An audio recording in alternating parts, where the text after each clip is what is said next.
আদা, পেঁয়াজ, রসুন, আদা একসাথে পেস্ট করা ছিল, সেটা দিয়ে দিলাম। একটু ভালো করে ভেজে নেবেন।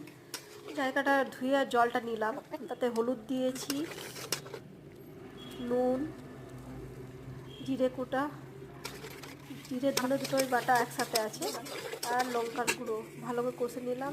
দিয়ে মিট মশলা দিলাম, কিছুটা দিলাম আর কিছুটা রাখা আছে, সস দিয়ে ভালো করে মাংস নাড়াচাড়া করে নিলাম। মাংস দিয়ে দিয়ে ধুয়ে